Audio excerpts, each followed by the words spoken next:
Gracias por acogernos en este foro de libertad en general y de libertad económica que es la Fundación Rafael del Pino y que demuestra que los empresarios no son ningunos diablos, sino gente que crea riqueza económica y riqueza intelectual. Y este es el caso, es un caso paradigmático, ¿no? Todo lo que hacéis es sencillamente maravilloso y ayuda a que España sea un país mejor y Madrid una ciudad más importante y más culturizada, que no es moco de pavo. Aquí hay que decir que hoy no estamos, somos todos los que estamos, pero no estamos todos los que deberíamos de estar. ¿Por qué?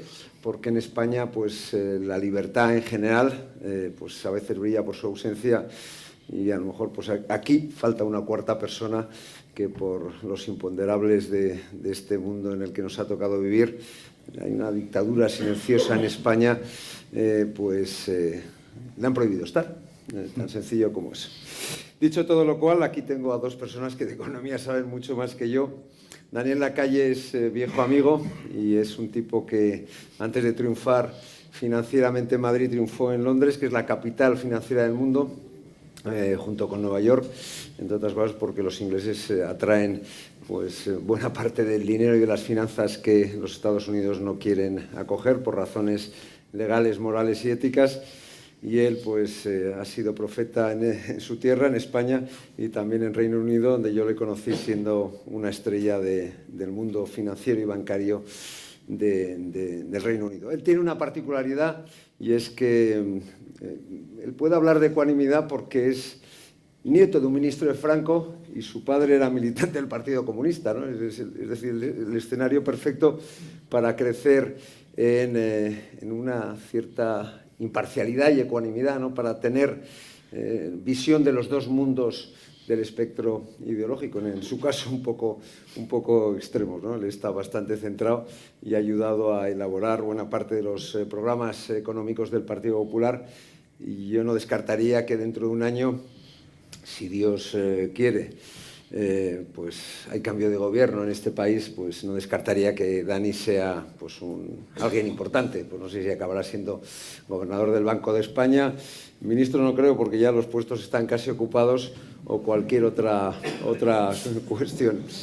Y José Luis Moreno tiene una virtud que tenía, a mí me apasiona la economía, y José Luis Moreno tiene la virtud que tenía la profesora de economía que yo tuve en la Universidad de Navarra, una ciudadana de Guernica, que es la que me insufló el amor por la economía, y es que se le entiende. Es decir, hablar de economía y que se le entienda es complicado porque los economistas hablan para economistas, entre ellos se entienden, pero lo que es muy difícil, José Luis Moreno lo ha conseguido, y lo digo porque soy su director, es que hable de economía y de temas a veces farragosos y se le entienda siempre y muy bien, ¿no? Y una prueba es su libro Geoeconomía Estratégica, que son una sucesión de artículos que ha publicado en OK Diario y que son sencillamente maravillosos y, ya digo, muy fáciles de entender. Y dicho todo lo cual, yo pasaría al coloquio. Los protagonistas son ellos. Si algunos de ustedes quieren hacer alguna pregunta,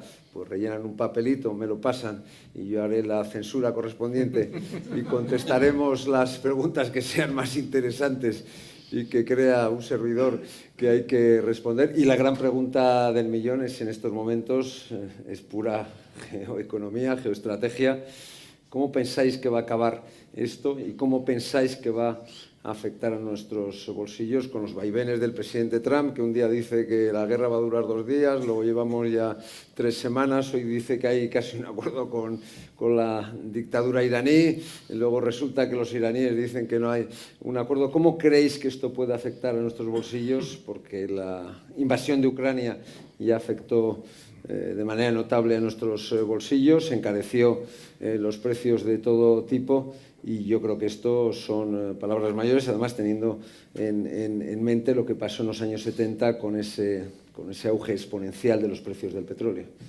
Y yo empezaría quizá por el protagonista. Sí. Eduardo, si me permites, primero quería dar un poco de agradecimiento, porque es una oportunidad, cuando uno escribe un libro, agradecer a todas aquellas personas, instituciones que han hecho posible la publicación del libro, y en primer lugar darle las gracias a María del Pino que este libro se presente en la Fundación.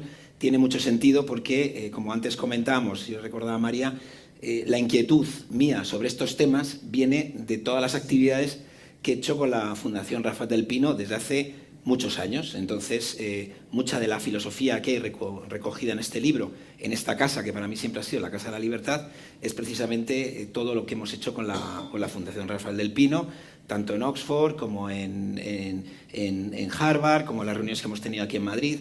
Entonces, sea por delante mi agradecimiento, ¿no? Y además que podamos presentar este libro aquí, que es el tercer libro que presento, el primero que he escrito yo solo, los otros en equipo, ¿no? Y luego tengo, bueno, también un agradecimiento, como aquí comento, a muchas personas. Aquí entre el público hay muchos jefes míos y entonces tengo que agradecerles la presencia, ¿no? Jefes en la Comunidad de Madrid, Enrique Osorio, Esperanza Aguirre, que la tenemos aquí también con nosotros, Antón Aldor, que fue un jefe mío en KPMG, Íñigo, Enrique de Luna en el Ayuntamiento de Madrid, Percival en la Comunidad de Madrid, José María en la Comunidad de Madrid. Bueno, está muy bien que tus jefes vengan a verte y yo quiero dar las gracias. Y yo creo que poco más puedo decir. También gracias a la decana del Colegio de Economistas de Madrid, muchas de las reuniones que hemos tenido en el Colegio de Economistas de Madrid vienen recogidas en estos artículos, etcétera, ¿no? Respondiendo y por supuesto gracias a ti y al diario que diriges, porque desde hace 2 años, más de 2 años, escribo sobre lo que quiero. Es decir, que eso es plena libertad. ¿Y no se te censura jamás? Nunca, jamás. Eso no lo pueden decir nunca, jamás. Ni en los el columnistas de otros medios. Ni en el tema. Y eso te lo agradezco públicamente. He tenido una libertad absoluta. José La Morena, que estará allá al fondo, pues da fe de que esto que digo es cierto, ¿no? Vivimos en un momento complicado y además, tal y como se recoge en este libro, en algunos de los casos, no será porque no sabíamos que podía ocurrir. Porque este libro, que se empieza a escribir hace 2 años, recoge artículos sobre el tema de Irán, sobre el tema de Ucrania, sobre el tema de Venezuela, sobre el tema de Groenlandia. Y las cosas han ido ocurriendo como muchos analistas decíamos que podían ocurrir. Ahora mismo en lo que estamos es en un combate, desde mi punto de vista, entre China y Estados Unidos, y cada país está jugando sus cartas en el mundo de la geopolítica, la geoeconomía, de la mejor forma que sabe. Y además lo estamos haciendo en un lugar donde es fácil hacer este combate, que es el mundo de la energía. El mundo de la energía, como tú bien has comentado, es fundamental para todos, porque al final nosotros entendemos que lo que pagamos por la gasolina, por el gasoil, lo que pagamos por la electricidad, tiene que ver con lo que está ocurriendo ahora mismo en el mundo. Lo que ha ocurrido en Venezuela y lo que va a ocurrir, lo que está ocurriendo en el Estrecho de Hormuz. Aunque es verdad que muchas veces no sabemos, cuando leemos las noticias y vemos lo que ocurre, no sabemos qué es lo que está pasando. Y como decía Ortega y Gasset, eso es lo que nos está pasando, que no sabemos lo que nos pasa, ¿no? Porque no es fácil de interpretar con los datos que tenemos, ¿no?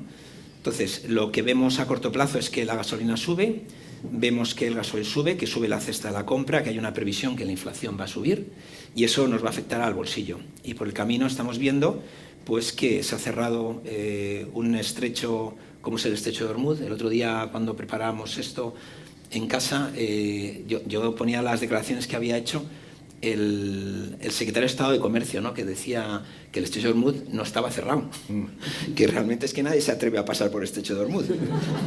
Y realmente no se ha cerrado, es decir, no se ha cerrado realmente por el ejército de Irán, se ha cerrado porque las aseguradoras han dicho que no se cubrían, si algún barco tenía un problema, los seguros dejaban de funcionar. O sea que también todos estos datos son los que tenemos que tener encima de la mesa cuando hablamos de energía y cuando hablamos de lo que está ocurriendo en el Estrecho de Hormuz.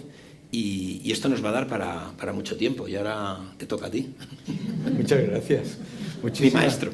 Muchísimas. Yo también quiero dar agradecimientos aquí porque, vamos, qué gusto es estar en la Casa de la Libertad siempre, ¿verdad? Y qué gusto es estar con 2 héroes de la libertad, Eduardo y José Luis, porque hacéis mucho y esto siempre nos La desigualdad mimética nos ayuda a ser mejores y ver cómo la gente que está siempre peleando por la libertad, esta esperanza, estáis todos los que estáis aquí, para mí es muy importante. Y yo creo que, aparte de los agradecimientos, es importante recordar que vivimos en una época en la que, teniendo más información que nunca, tenemos más censura que nunca. Sí, señor.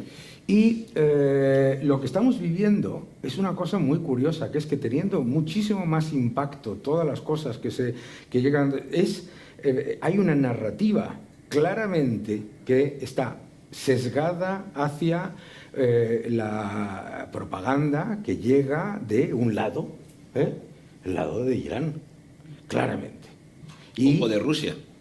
Bueno, es lo mismo. Es que, como bien dice Eduardo, y como has dicho tú perfectamente, lo que estamos viviendo ahora mismo es la evidencia de algo que nos hemos dado cuenta por fin, pero que lo hemos hablado durante mucho tiempo, que es el hecho de que esa idea de que el mundo iba a ir de la mano cantando canciones de mocedades todos juntos, eso no existía, no ha existido nunca. Y tenemos la evidencia de que hay dos hegemonías, la de China y la de Estados Unidos, y que China y Rusia son socios estratégicos sin límites, que Irán es socio estratégico de China y de Rusia, que Venezuela es socio estratégico de los tres, y que Estados Unidos tenía un problema de seguridad nacional clarísimo, porque el otro día puse yo en mis redes las declaraciones del ayatollah Jamenei diciendo en el Parlamento de Irán: muerte a América no es un eslogan,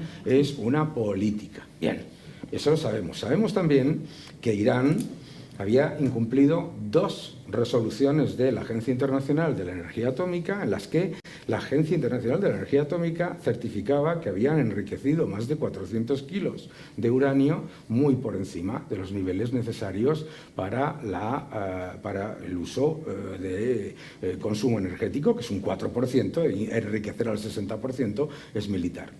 Entonces, todo eso lo sabemos. Sin embargo, escuchamos todos los días algo así, pues como que Irán paseaba por el mundo con una especie de mundos de Yuppie ridículos, ¿no? Entonces, ¿qué es lo que yo creo que va a ocurrir? Yo creo que lo que va a ocurrir es algo que lo vimos también con la guerra de Ucrania, que es: primero tienes un alza de los precios del petróleo, porque de repente sube la prima geopolítica que se le añade a las materias primas. Y después el mundo empieza a darse cuenta de que esa prima geopolítica hace mucho que ha perdido el poder que tenía antes. En un libro que yo escribí, que se llama La madre de todas las batallas, hablaba del final del petróleo como arma. ¿Por qué? Porque, claro, en el año 2008, cuando el petróleo se fue a $140 por barril, que en términos reales sería hoy 212, no me vayan a hablar de precios del petróleo en términos nominales, Estados Unidos producía 5 millones de barriles al día, hoy produce 13,8. Estados Unidos producía menos de 150 millones de BTUs de gas natural, hoy produce casi 1.000 millones. Es decir, Estados Unidos es independiente en petróleo y es independiente en gas natural. Eso cambia absolutamente todo. También hay otro factor, y es que, al contrario de lo que mucha gente piensa, en la OPEP, todos los socios de la OPEP, excepto Venezuela, pero eso ya no cuenta, son adversarios de Irán. La OPEP ha estado aumentando producción cada mes, todos los meses, cada trimestre, con la información de esas 2 resoluciones. Por lo tanto, ¿qué es lo que creo que va a pasar? Que vamos a tener un periodo en el que, mientras todo esto copa los titulares, y se habla del cierre del Estrecho de Hormuz, el otro día en una televisión que pagamos todos, se dijo que el Estrecho de Hormuz tiene 3 kilómetros de ancho. 50. 33.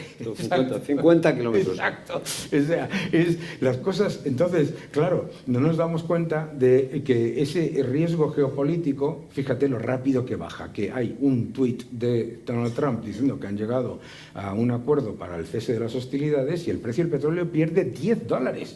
$10, ¿no? Entonces yo creo que va a pasar un poco eso, que es decir, que terminará la guerra como la conocemos, pero continuará el conflicto como lleva desde hace 6.000 años. Y que a eso nos vamos acostumbrando en un entorno en el que cada día ese arma política del petróleo, ese arma política del gas natural, pierde poder a medida que la oferta... Sí, pero pierde poder, pero los precios se encarecen. Eso es. Y permanecen encarecidos durante mucho tiempo. Se consolida esa inflación de los precios de las materias energéticas, ¿no? Por tanto, en fin, es verdad que Estados Unidos es menos dependiente que hace 50 años, pero no lo es menos que los precios se disparan y ya no vuelven a caer.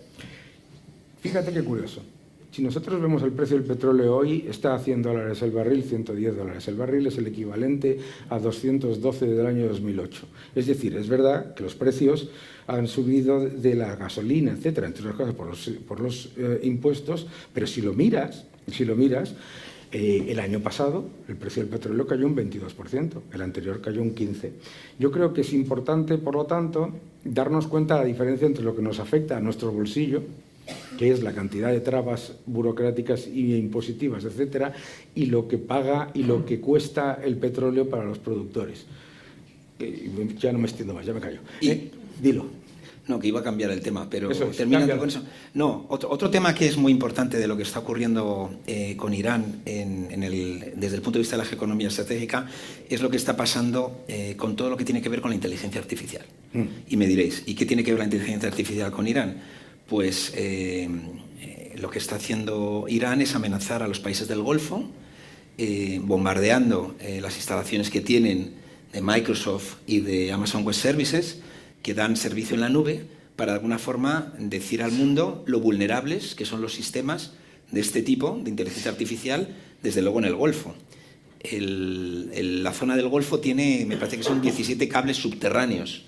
Muchos de los cables subterráneos, que son los que dan internet, etcétera, y comunicaciones, pasan por el estrecho de Hormuz también. Si alguno se estropea, ahora mismo no hay nadie que lo pueda reparar por razones obvias, ¿no? Porque si, igual que pueden hundir un barco de petróleo, de esos que pone no fumar, pues también pueden hundir un barco que va a arreglar unos cables y que desde luego no lo van a permitir trabajar.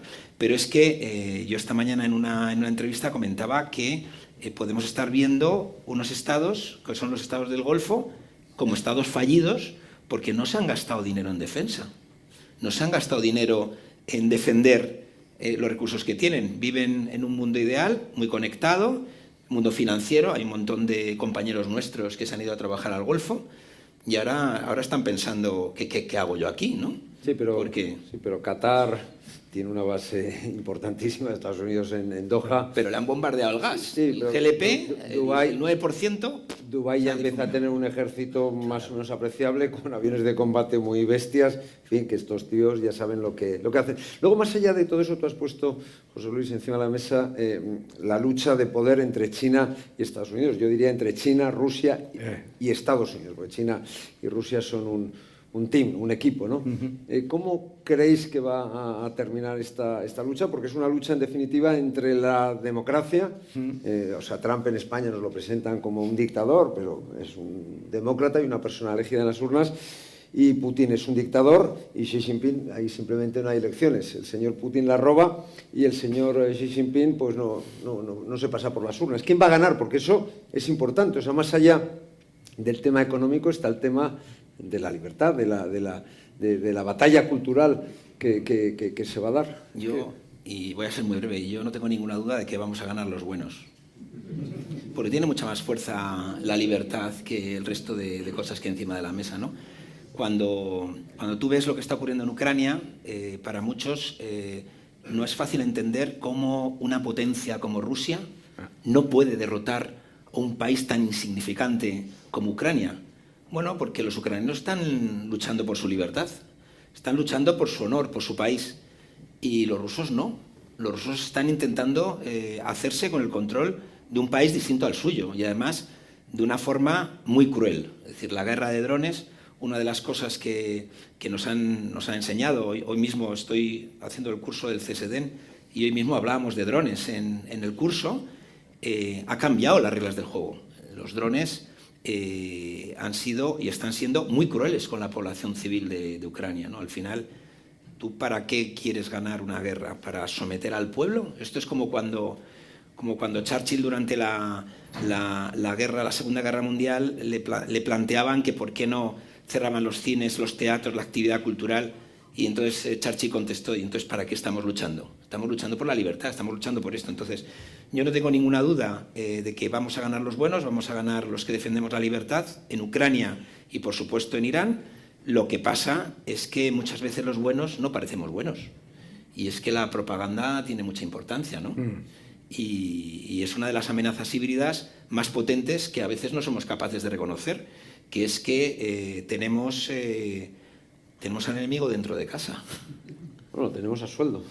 Y no voy a dar ningún nombre, que está de muy rabiosa actualidad, ¿no? Muy rabiosa actualidad. Y no voy a hablar de este gobierno que está a sueldo del gobierno chino, ¿no? Tú mismo. Eso es un hecho, no es algo que... No es conspiranoia, son hechos fácticos. Pero vamos a ganar los buenos sin lugar a dudas. Siempre hemos ganado los buenos. Dani. Nunca apuestes contra América. Mira, todo el mundo... ¿Sabes lo que pasa? Que en Estados Unidos todo el mundo critica porque es un país libre. La razón por la que no nos enteramos de lo que pasa en Irán es porque no te puedes enterar de lo que pasa en Irán porque está prohibido cualquier tipo de información. La razón por la que no te enteras de lo que pasa en Gaza, de lo que pasa en China o de lo que pasa en Rusia es efectivamente porque no hay información. Entonces, claro, la propaganda versus la crítica libre de ciudadanos libres que legítimamente pueden criticar a su presidente, me recuerda aquel famoso chiste de Ronald Reagan, ¿no? Que decía que este ciudadano chino, este ciudadano ruso se encuentra con un americano y le dice el ciudadano americano: yo puedo ir a la Casa Blanca y decirle a mi presidente, no estoy de acuerdo con usted. Y ella dice: hombre, yo también. Yo puedo ir a la Casa Blanca y decirle a su presidente, no estoy de acuerdo con usted. Claro, estamos en esa situación y yo la recuerdo, Eduardo, y vosotros, muchos de los que estáis aquí lo recordaréis también. ¿Os acordáis de los 80? Y la idiocia que vivíamos con la propaganda de que Gorbachev era como una especie de cuarto miembro de los Bee Gees y que Ronald Reagan nos iba a llevar a la Cuarta Guerra Mundial y que iba a ser el desastre y que nos iba a matar a todos y que era tonto y que era malo. Lo mismo. Muy tonto no parecía. No lo era. Y tampoco lo es. Tonto era Carter. Eso es. Y eso es. Lo que estamos sufriendo ahora es que el presidente Trump tiene que lidiar con la idiocia de John Kerry y del pobre presidente Biden, ese no estaba a cargo, pero de John Kerry, que decidió que la política a llevar a cabo era mirar hacia otro lado mientras los iraníes llevaban a cabo su política de muerte a América y aniquilación de Israel. Entonces, ahora mismo... Hoy publicaba una firma de análisis que tenía toda razón. Vamos a vivir volatilidad a corto plazo por seguridad a largo plazo. ¿Que suena difícil de creer? Claro que suena difícil de creer, pero es que hay que mirar más allá de la propaganda, como gracias a Dios hacéis vosotros y la gente que estáis aquí en la Casa de la Libertad. ¿Y cómo creéis, a efectos prácticos, que esto va a tener, qué consecuencias va a tener a efectos prácticos desde el punto de vista, por ejemplo, de la inflación? Nosotros, la España de Sánchez es la España de la Champions, según Sánchez. Si le escuchas esto parece Hollywood, pero lo cierto y verdad es que somos campeones en inflación de los grandes países de la zona euro, los campeones, de largo. Tenemos 3 veces más inflación que Francia. Tenemos medio punto y pico más que Alemania y el doble exactamente que Italia. ¿Esto cómo va a redundar la crisis de Oriente Medio en la inflación, que al final es la mayor y más eficaz fábrica de pobres que pueda haber? Todos los conflictos bélicos que han tenido foco en los temas de energía han supuesto luego inflación.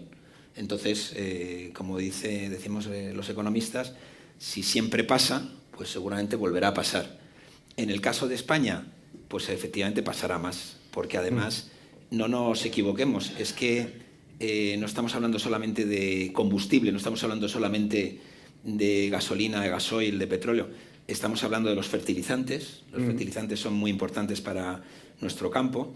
Estamos hablando del plástico, de los envases, estamos hablando del transporte, estamos hablando de muchas de las cosas que afectan a nuestra cesta de la compra, ¿no? Que yo me acuerdo cuando se decía, no, es que la inflación a mí no me preocupa, lo que me preocupa es la cesta de la compra, pues lo que va a subir es la cesta de la compra. Lo que va a subir es lo que compramos en el supermercado, las vacaciones, cuando vamos de viaje, cuando pedimos algo en un restaurante, es decir, eso es lo que va a subir.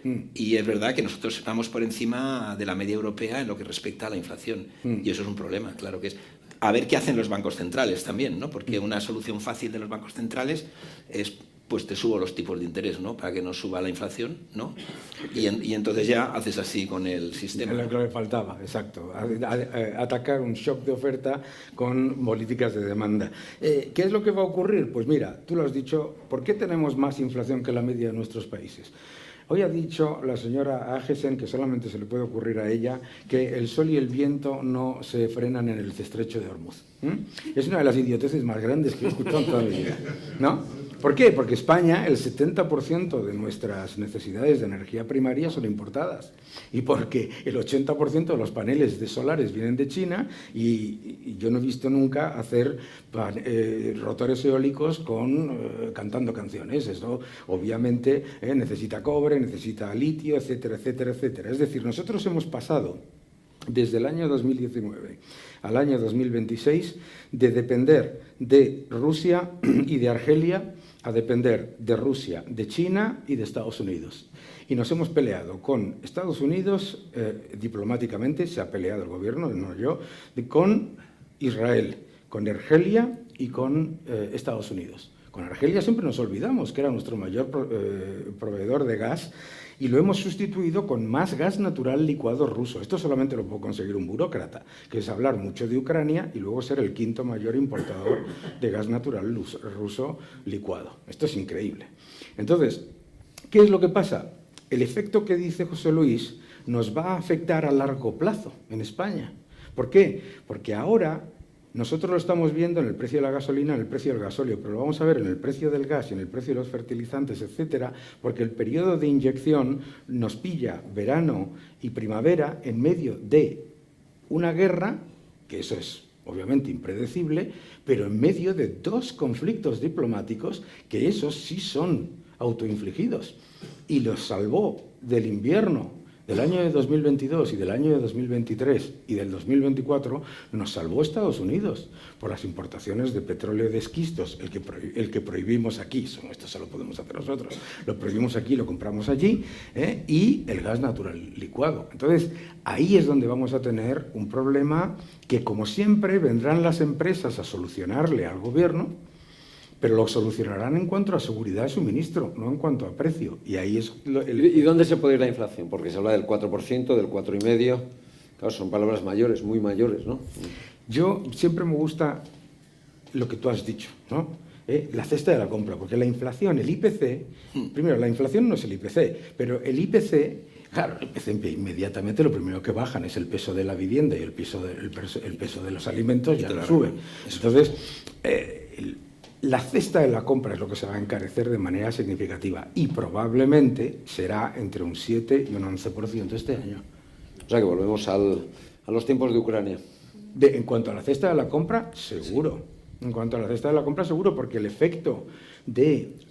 Es que tenemos que entender no solamente el efecto importantísimo de las materias primas, sino el efecto de toda la cantidad de trabas que se le han puesto a la competencia, al cambio, a la posibilidad de que se traigan productos de otros lados, etcétera. Los aranceles, que siempre nos olvidamos de los aranceles que ponemos nosotros, que hoy estamos pagando en la gasolina de los 2 euros aproximadamente 11 céntimos son aranceles. Esto es importante también, ¿no? A ver, yo lo más importante que puedo decir en cuanto a esto es que vienen tiempos complejos y la reacción que está tomando nuestro gobierno, pues a veces no es la reacción que tú pretendes de un gobierno responsable, ¿no? De alguna forma viene en varios de los capítulos o de los casos prácticos que aparecen en el libro, ¿no? España tiene una situación geoestratégica muy buena, estamos en el estrecho. Tenemos una situación sísmica buena, en el sentido de que no hay grandes seísmos, con lo cual teóricamente podríamos vivir mucho más de la energía nuclear de lo que vivimos, podríamos incrementar el parque de energía nuclear, podríamos también instalar más centros de datos, puesto que España es un lugar donde vienen muchos cables internacionales marítimos, vienen a nuestro país. España es un país que tiene uranio, España es un país que tiene litio, pero está prohibido extraer el litio y el uranio. Es decir, todas estas cosas que aparecen en el libro, en esos casos prácticos, cuando llega un shock de oferta como este, pues es cuando miras atrás y te das cuenta que estás solo, porque dependes de los demás. Entonces, hemos puesto muchas veces, y el informe Draghi y Letta habla de la autonomía estratégica de Europa, ¿no? Pero es que nosotros nos hemos ido cargando la autonomía estratégica de España, tanto en materias primas, como en minerales raros, como en la energía nuclear. Lo que está pasando en España con la energía nuclear es de juzgado de guardia, es que estamos en, ¿no? Como era no a la energía nuclear, ¿no? Que estamos en una Alemania, isla, ¿no? Francia está aumentando la energía nuclear, Reino Unido está aumentando la energía nuclear, Alemania está a punto de darle la vuelta al programa de la imprudente, por ser suaves, de Angela Merkel, que estaba a sueldo de Moscú todo su entorno, en fin. Y nosotros la necesitamos. ¿Y qué hará el Partido Popular cuando gobierne? Que afortunadamente yo creo que queda poco para que gobierne. Es decir, estos señores se van a atrever a implementar la energía nuclear, que es la más barata y la más segura y la más eficiente, o van a ser acomplejaditos como son. En Extremadura, en el programa que presentó María Guardiola, había la potenciación de la energía nuclear. Extremadura, que es una región muy querida por muchos, tiene recursos como el litio. Sí, pero el último permiso y el primero depende de Madrid, depende de Moncloa. Correcto. Depende de la tal AGESEN. Bueno, la antecesora de AGESEN ahora es partidera de la energía nuclear en la Unión Europea. Entonces, a lo mejor podemos aprender de lo que está pasando en Europa, ¿no? Entonces, yo creo que vienen tiempos difíciles. Entonces, decisiones que has tomado cuando el mundo era de jiji jaja, a lo mejor ahora se toman de otra forma, ¿no? Nosotros seguimos comprando, también aparece en el libro, seguimos comprando el uranio en Rusia. También compramos el titanio en Rusia. Es decir, es que esto es muy complicado todo, ¿no? De explicar, ¿no? Pero también hemos comprado helicópteros en Rusia que no hemos podido utilizar para apagar incendios. Hemos comprado coches en el ejército español comprados en China que los han prohibido en Israel y en el Reino Unido porque graban las conversaciones y geolocalizan los coches. Es decir, es que son decisiones que se han ido tomando que, claro, cuando las cuentas todas seguidas son sorprendentes, pero que es la realidad, ¿no? Entonces, claro, en el tema de energía nuclear, ojalá fuera el único de los errores que se han cometido muchos. Yo creo claramente que las minicentrales nucleares estas que se están desarrollando para los data centers en Estados Unidos y en el Reino Unido son una solución óptima para nuestras necesidades. Y a partir de ahí, alargar la vida útil de algunas de las centrales nucleares que no están cerradas ni están a punto de cerrarse, es una decisión inteligente. Pero vosotros que estáis cercanos al PP y que algún papelito habréis enviado a Feijóo últimamente, digo, ¿habláis de estas cosas? ¿Le decís que yo estoy a favor, lo pone aquí y en le el decís papel. que hay que implementarla en hay que hacer tres. O sea, que hay que ir en dirección contraria a la que va Sánchez. Hay que hacer tres cosas.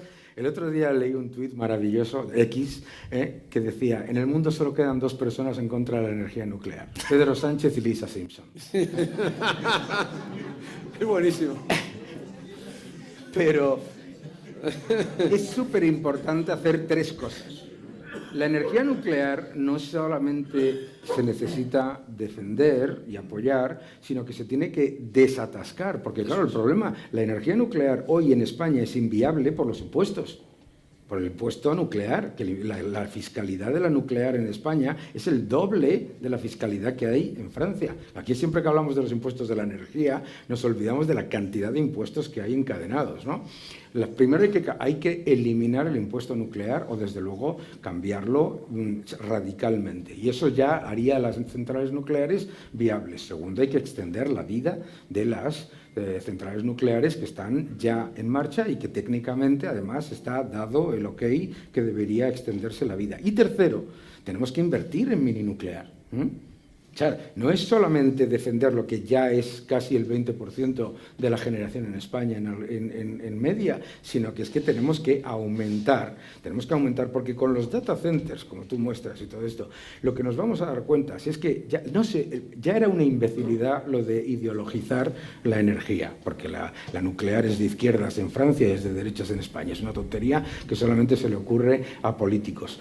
Pero es que nos tenemos que dar cuenta, como se han dado cuenta China hace mucho tiempo y Estados Unidos hace más tiempo todavía, que vamos a necesitar todas las tecnologías, que no puedes ir por ahí con el lujo de decir esta no vale, que vamos a necesitar gas natural, que vamos a necesitar petróleo, que vamos a necesitar, por supuesto, que vamos a necesitar nuclear, vamos a necesitar renovables, solar y eólica, y vamos a necesitar hidráulica. Y ese es otro tema que tiene el Partido Popular que trabajar, que es el de la hidráulica.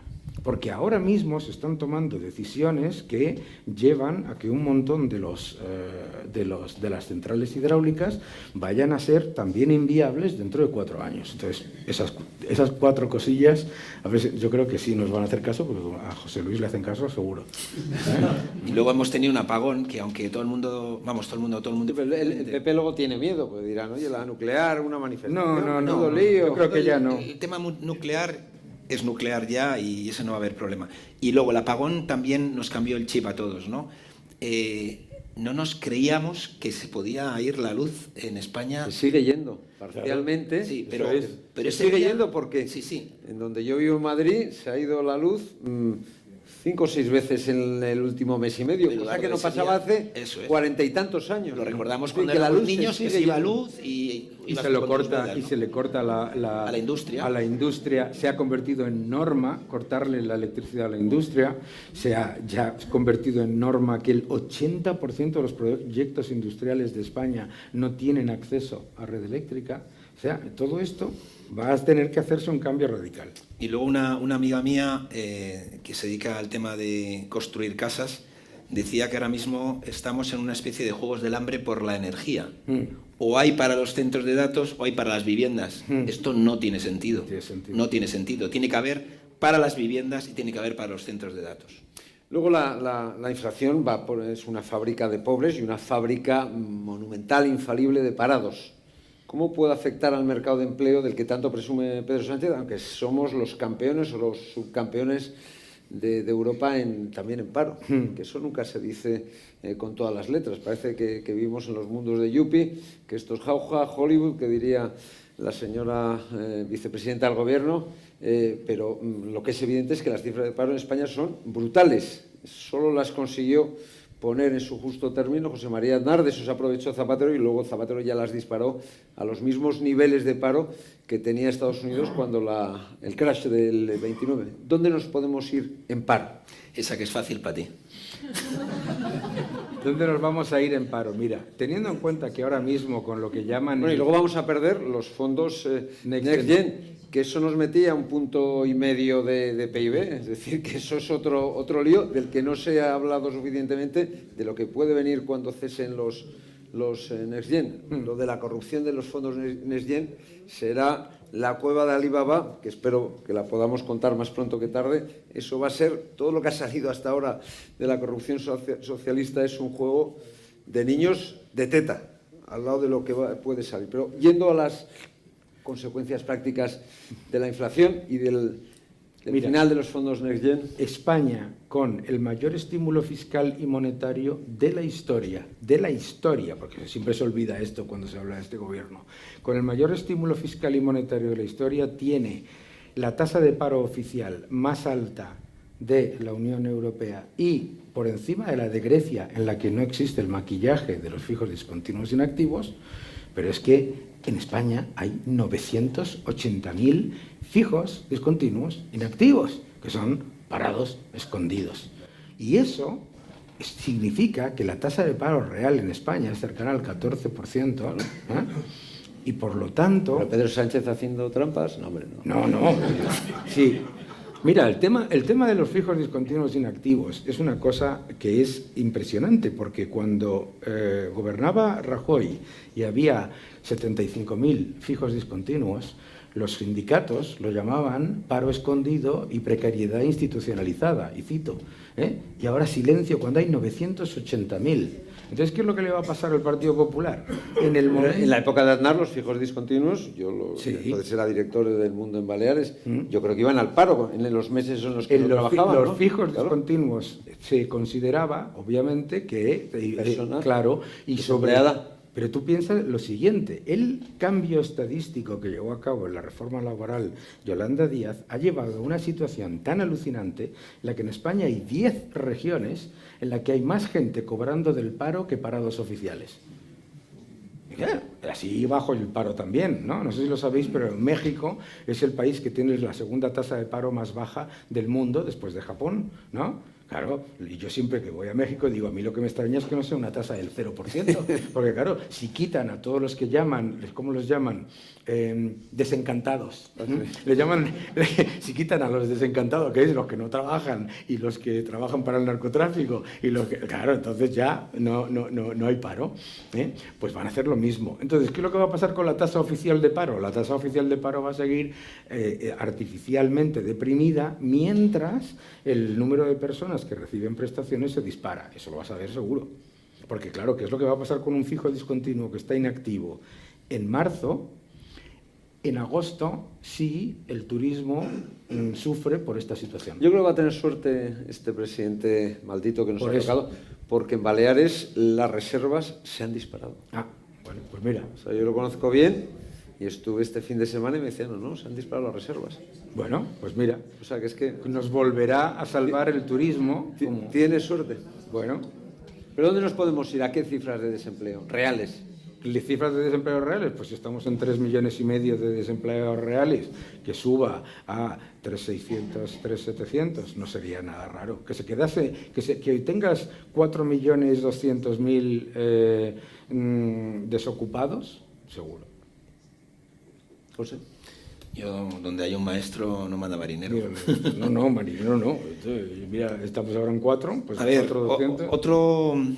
Hay varios pilares que son importantes para la creación de empleo, ¿no? Que es, por un lado, lo hemos comentado antes, todo lo que tiene que ver con la industria. Una vez más, la industria depende del precio de la energía. En la medida en que seamos competitivos con otros mercados en el precio de la energía, nuestra industria tendrá futuro, si no, no la tendrá. Desde luego, lo que está pasando en el estrecho de Hormuz no son buenas noticias para la industria europea, no lo son para la italiana, no son para la alemana, tampoco lo son para la española, con lo cual esto afecta a los puestos de trabajo. Es verdad que el turismo, una vez más, por todo, la historia también nos dice que cuando hay un conflicto en la zona, que ahora mismo lo hay, muchas personas cambian el lugar de destino, con lo cual yo creo que esa parte va a ir bien. Y luego la apuesta que nosotros hagamos por la tecnología. Ahí yo creo que en la medida en que nosotros sigamos apostando, o este gobierno o el que venga apueste por los centros de datos, eso será importante. Todo el tema de la vivienda, pues nos guste o no nos guste, y a mí me gusta, cuanta más vivienda se construye, más puestos de trabajo se crean y más riqueza se crea. Es decir, yo tengo a veces discusiones si esto es un problema de oferta o es un problema de demanda. Claramente es un problema de oferta, no hay oferta suficiente para la vivienda que se podría construir, y ahí tiene que ver mucho, bueno, pues la administración y la burocracia, ¿no? Es decir, suelo para construir físicamente existe, no es un suelo especial. Aquí tenemos algún especialista en suelo, como Juanjo, y él podrá decir que suelo hay, lo que pasa es que no está transformado para construir encima, ¿no? Y luego tenemos pues esas restricciones, la energía, una vez más. No me resisto a poner encima de la mesa algunas cosas que no aparecen en el libro, pero podían aparecer, como son las confederaciones hidrográficas, que son responsables de los retrasos que hay en nuestro país en la construcción de vivienda en muchos sitios y de infraestructuras, que es uno de los lugares más opacos que existe en la administración española, sin control, sin posibilidad muchas veces de hablar con ellos directamente.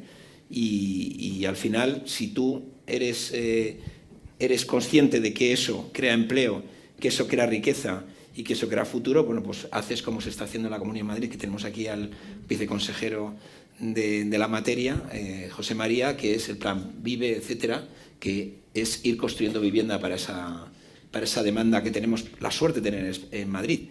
No es suerte, eso que está con nosotros, Esperanza Aguirre, es responsable de que Madrid sea un foco de atracción, de empleo, de inversión desde hace muchísimos años, ¿no? Y eso, yo te doy las gracias siempre que puedo, pero ahora también aprovecho para dártelas. Todos muy agradecidos. No, yo quería hablar de Madrid, esta Esperanza Aguirre, con la cual estuve ayer en el partido de fútbol, y Esperanza Aguirre fue la primera Isabel Díaz Ayuso, y la señora Díaz Ayuso es la segunda Esperanza Aguirre, ¿no? En fin, ¿el modelo madrileño es exportable al gobierno de España? Yo creo que absolutamente sí. Esto es un éxito sin precedentes que inició Esperanza Aguirre. Isabel Díaz Ayuso pues lo está haciendo bien, lo siguiente, pero quien puso la primera piedra y los primeros ideales liberales al frente de la economía madrileña, y quien ha permitido este gran boom que luego ha implementado hasta el infinito Isabel Díaz Ayuso fue Esperanza Aguirre. ¿Es perfectamente posible implementar esas políticas a nivel nacional? O mejor dicho, ¿se atreverá el Partido Popular a implementarlas a nivel nacional? Muchas de las decisiones que se tomaron en su momento en la Comunidad de Madrid, que al final iban encaminadas a incrementar la libertad, estamos hablando de libertad y de atracción de inversiones, han sido trasladadas a muchas comunidades autónomas en impuestos y en medidas que se han ido tomando, ¿no? Y desde luego el modelo que se llama de la Comunidad de Madrid, que algún amigo nuestro pues lo ha puesto por escrito, ¿no? Diego Sánchez de la Cruz, que incluso lo ha presentado en Italia y en otros sitios, está teniendo un éxito. Pero es verdad que muchas veces lo que le falta a otras comunidades autónomas y a otros lugares para implantar estas políticas de liberalismo y de apertura es los madrileños, ¿no? Es decir, al final, ¿qué es un madrileño? Pues un madrileño es alguien que viene de cualquier lado y se siente donde está. Y eso, muchas veces, cuando sales de Madrid no te lo encuentras, porque ahí tienes los verdaderos... En la Comunidad Valenciana no hay muchos madrileños y se hizo. En Andalucía, de alguna manera, cuanta no hay más muchos libertad, madrileños y mejor. se está haciendo. Es decir, yo creo que Esperanza Aguirre ha sido un faro para todos los que vinieron Sin duda. Después, ¿no? Sin duda. ¿Y tú qué crees? Totalmente. A lo mejor a ti te toca ser el modelo, mira, el de modelo, Hacienda o de Economía o gobernador del Banco de España, ¿no? el modelo de Madrid. O te hacen presidente de una... Sí, bueno, ya sí, vamos aquí. De Telefónica. Sí. No me pongas en problemas. Pero De Indra.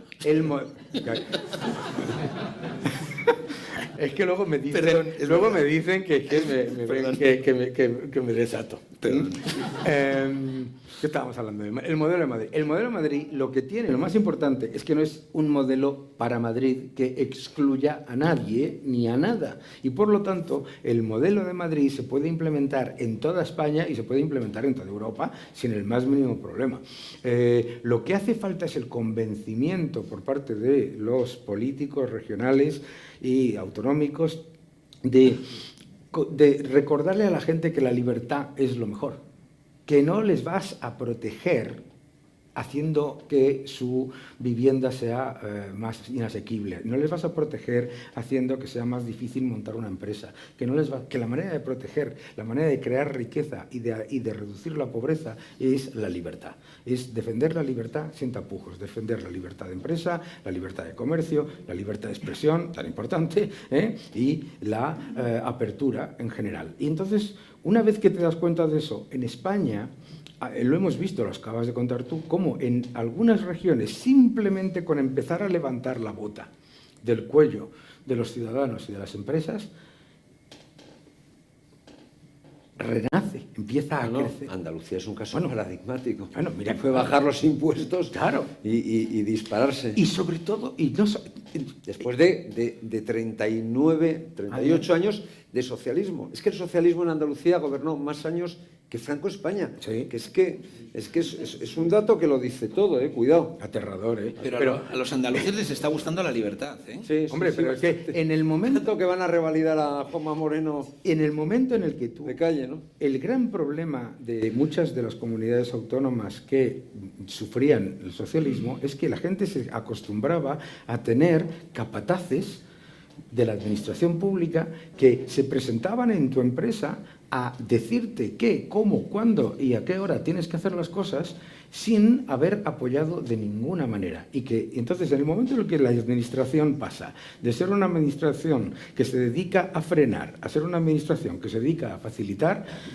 ¿qué os voy a contar aquí a todos los que estáis, ¿no? ¿Qué os voy a contar? Pues empieza a aumentar la riqueza y a reducirse la pobreza. Pero claro, el socialismo no busca el progreso, busca el control. Y por lo tanto necesita crear pobres. Así que... Y luego una cosa buena que tiene Madrid es que no se queda toda la riqueza dentro, sino que la esparce en todo el territorio que rodea a Madrid.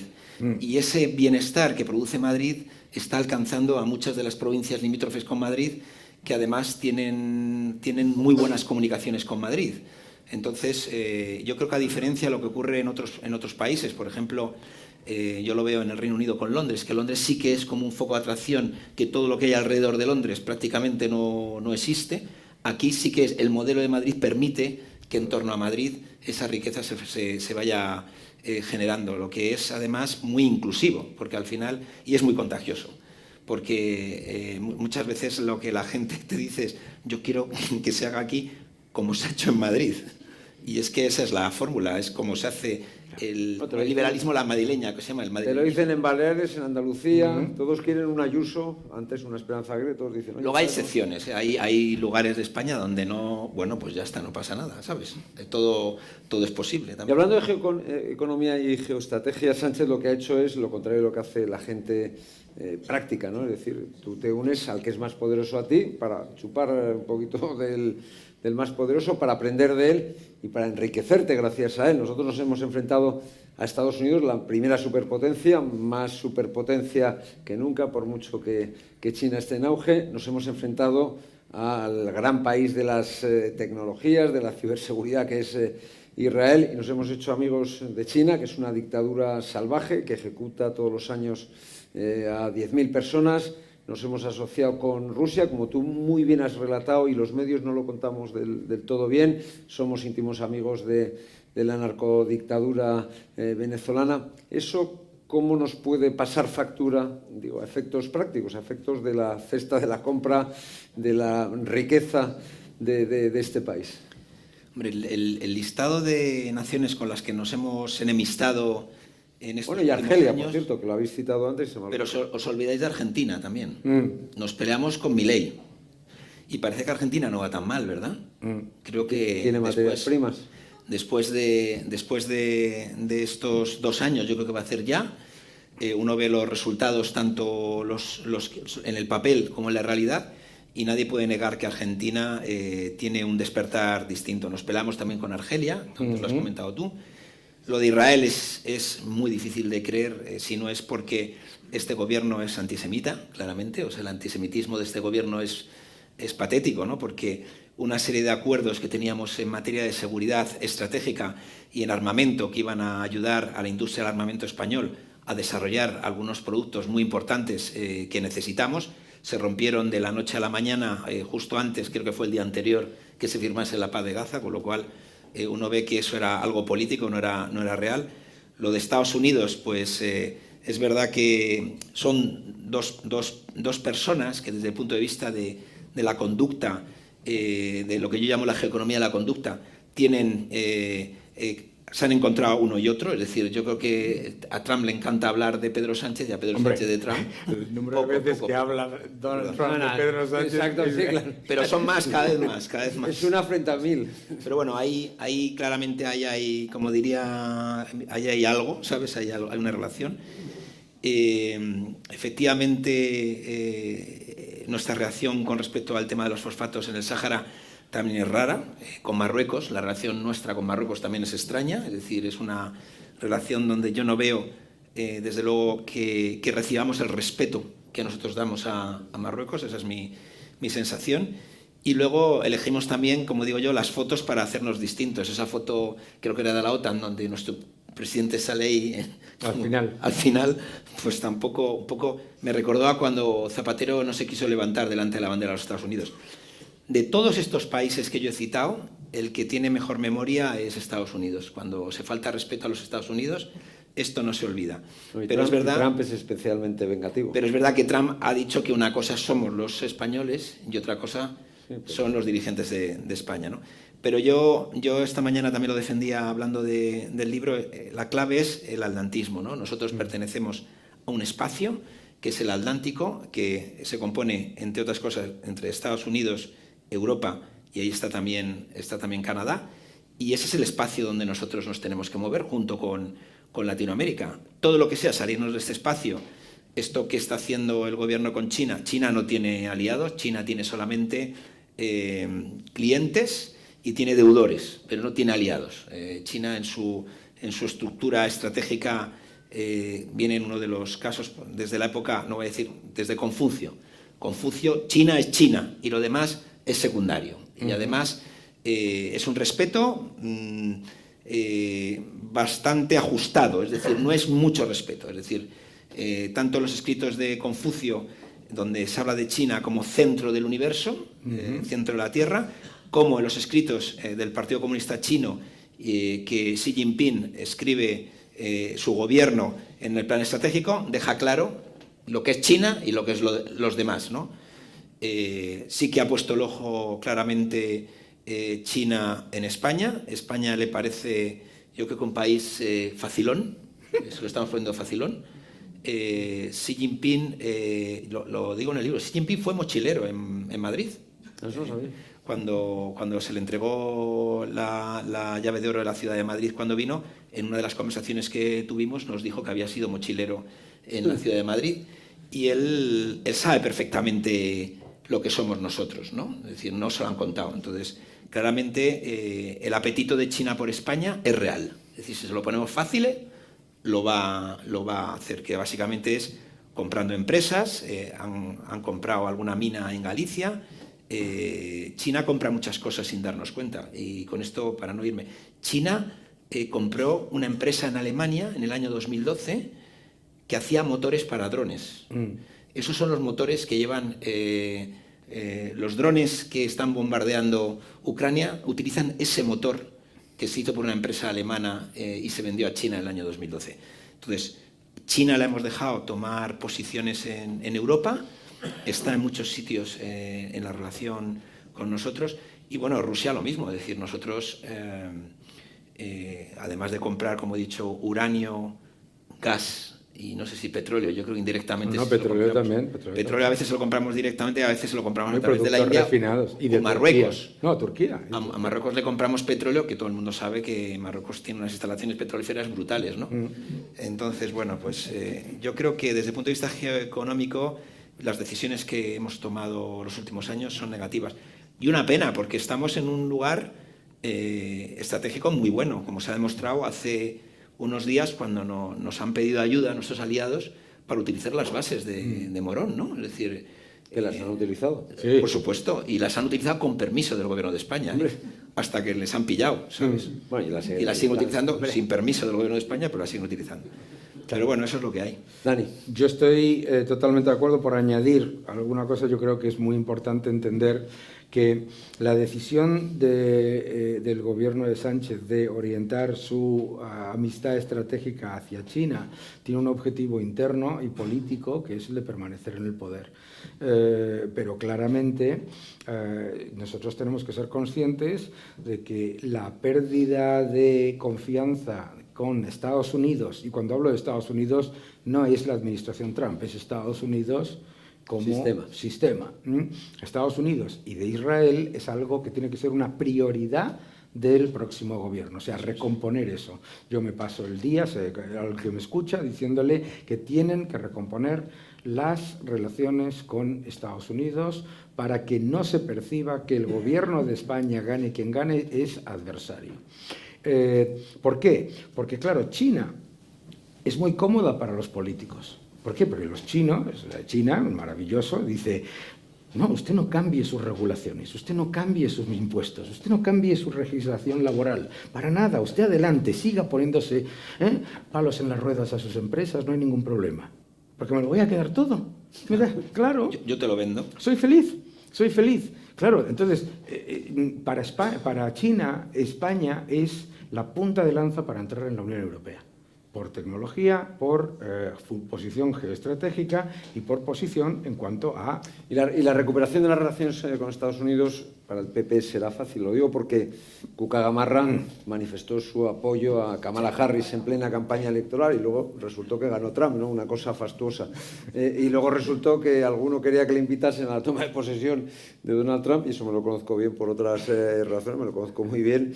Y le dijeron, bueno, si quieres venir, no te vamos a invitar, si quieres venir, tienes que pagar $120.000, ¿no? ¿Cómo se va a hacer? Porque, claro, eso... Bueno, yo creo que varios factores. A ver, yo creo que los americanos tenían memoria con Zapatero y no sé si con Cuca Gamarra tendrán memoria. No, desafortunadamente, mira, hay una cosa. El presidente Trump tiene dos cosas. Una, cero tolerancia a el floriteo y el palabrerío. Y la segunda es que se acuerda de todo. Se acuerda de todo el mundo. Se acuerda de un periodista que le dijo en el año 2000 que no sé qué, y dijo tú, es muy importante. una vez que tenemos en cuenta eso, lo que nosotros tenemos que tener en cuenta es lo que siempre ha sido la posición. Esto ha sido ¿Ya? ¿Se me oye? Esto ha sido Tezanos. Marlaska. El Partido Popular siempre tiene que seguir la política que seguía Aznar y que ha seguido el Partido Popular casi, que es la de nunca tomar partido por ninguno de los candidatos a presidente de Estados Unidos. Eso es la más importante. Entonces, eso es lo más importante. Lo segundo, tiene que tener una posición con Estados Unidos y con Israel que sea de Estado, no una posición de gobierno. Y lo más importante es que soy yo, voy a callar ya, este momentazo. Entonces, ¿soy yo? Sí, yo creo que sí, ¿no? Muchas gracias. Un aplauso. Entonces, es muy importante que recompongamos las relaciones porque España no tiene ninguna posibilidad de ganar en una alianza estratégica con China, con Rusia y con Irán. ¿Por qué? Porque esos son regímenes que son extractivos. Van a un sitio, se llevan las cosas, se quedan para ellos. La posición en Groenlandia, la posición en Nicaragua, la posición en Venezuela, etcétera, etcétera, es la de entrar, quitarte cosas y para ellos. Esto es incuestionable. Entonces, lo que nosotros tenemos que darnos cuenta es que tenemos una oportunidad y un riesgo. Eso no significa que no se coopere y que no se comercie con China y con los países que sea, eso es otra cosa completamente distinta. Pero como estrategia tenemos que darnos cuenta que la posición aparentemente diplomática y buenista que tiene China tiene solamente un objetivo, que es el de extraer y chupar y volver. Es un sistema que funciona exactamente igual que una tribu vikinga. Y no pasa nada, pero hay que ser consciente de ello, ¿no? Yo siempre digo que yo creo que el mío funciona. Ah. Yo creo que lo que estamos haciendo, por ejemplo, con los coches eléctricos chinos, que los estamos financiando con fondos europeos. Esto es la bomba. Eso es la bomba. O sea, nos estamos cargando. Igual era yo, ya, fíjate. Eso es que tenemos que ir terminando. Que nos estemos cargando nuestra industria del automóvil con fondos europeos, los Next Generation, comprando coches que se fabrican en China, esto es la pera. Es que tú vas ahora por Madrid, por cualquier ciudad española, antes veías Renault, Peugeot, coches alemanes, ahora son todos coches chinos. BYD, eso es. Sí, no, BYD, ojalá solo fuera BYD. Sí. Es decir, yo creo que estamos pulverizando la industria automovilística. Nos pasó lo mismo con los paneles solares, nos está pasando lo mismo con las baterías y además siempre China se queda con la parte clave, ¿no? Es decir, uno de los mercados que tiene copado China es el de los imanes. Sin imanes no hay baterías.